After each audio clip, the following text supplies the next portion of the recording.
Baptist Church. Welcome back to 28 Days of Gratitude for our stewardship series. We went through week one, and now we are working into Even though it's week Friday, we're moving through a little bit faster because it's 28 days. So Right. we want to get these videos, they're going to be on track for us to get to the end. So we can put our estimates of giving in by the end of the time. So. Right, yes, we are moving through. I hope you're following along. Today's practice is about being grounded in gratitude. So we're switching from generosity now to gratitude. And what does it mean to be grounded in gratitude? Well, I was thinking about it.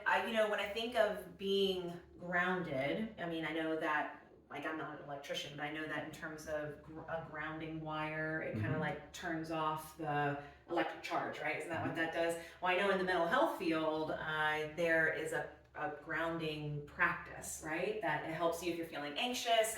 It is a practice of just putting your feet on the floor, like taking a deep breath, recognizing your feet are on the floor. You can feel, it's like telling your body that you're safe and that you're in a place. So it's interesting to think about being grounded in gratitude, that gratitude is actually that practice and spirituality of finding that stillness, that peace, that de-escalates kind of the charge. And so when I think about our life and the things that are going 100 miles a minute, to think about being grounded in gratitude is that being a baseline practice that brings us back to who we are and who we are in God.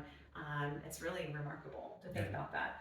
How do you kind of see being grounded in gratitude being helpful? I think a lot of it comes in, you've probably heard of people having a gratitude journal. And people have a gratitude journal. It's a practice of actually grounding yourself. And there are actually studies that have said that you're actually healthier. And there are benefits, there are health benefits from actually being more and more grateful. Things like this. There's a list of these that are listed in the chapter that I found were interesting. That gratitude opens the door to more relationships, which makes sense. That when you say thank you, or you write a thank you note, I automatically like you more. That's right. You See, said thank you. That's it. There you go. Yes, that's what it it makes is. A difference. It really does. But we're more likely, if somebody's thankful for something, they're going to want to be engaging with us. Absolutely. Second thing is that people who express gratitude experience fewer aches and pains. They feel healthier, which I think is interesting. Maybe it's because we're looking outward rather than getting caught up in ourselves. Yes, I can see that. Yeah. Gratitude improves psychological health. I know that. Health, because it effectively increases happiness and reduces depression, which makes sense. Right. It reduces aggression and increases both sensitivity and empathy. Yep. Which is really important. Gratitude is grateful people sleep better. Oh, I need that. I need that. I need to sleep better. I need that. Stress kind of takes up. But yes. There's a reason why this is a practice. It takes That's practice to do this so that you can get the health benefits that come from it. Yep. I can see that. Gratitude increases a person's self-esteem and it reduces resentment toward people who are perceived as having more. Isn't that interesting? That when we are grateful, we don't get caught up in the trap of seeing someone else as not, they've got that, I want that, all of that. And the last thing is that gratitude increases mental health. Studies have indicated that people who are grateful respond to trauma and tragedy with greater resilience and strength, all because they're more grateful. I can totally, that I really resonate with. I just really remember just so clearly one of the liturgies that we're actually probably going to do we did at the All Saints service, was this idea in Micah, when you would talk to an unhoused person. I remember one person in particular that would tell me, I lost everything and all I had was the ground on my back, and yet I was thankful. And I remember that just blowing my mind. And that shows up in the liturgy from the All Saints Day service for Micah, is that they say, when you've lost everything but the back of the floor beneath your back.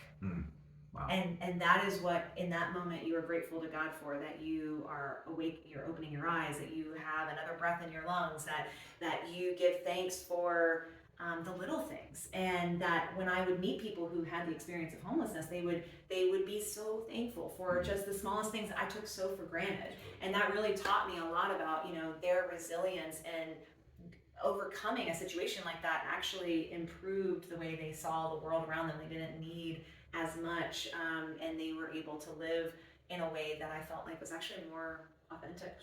Maybe people that have a lot more than them. And that was something that they taught me along the way.